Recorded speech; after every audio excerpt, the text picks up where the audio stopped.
गरुडगमन तव चरणकमलमिह मनसि लसतु मम नित्यम् गरुडगमन तव चरणकमलमिह मनसि लसतु मम नित्यम्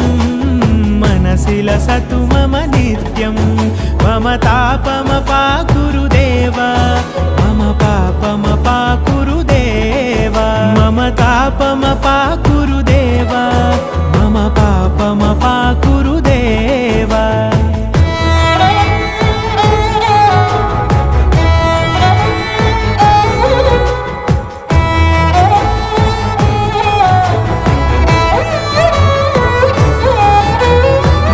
जनयन विधि नमुचिहरण मुख विबुध विनुत पद पद्मा जल जनयन विधि नमुचिहरण मुख विबुध विनुत पद पद्मा विबुध विनुत पद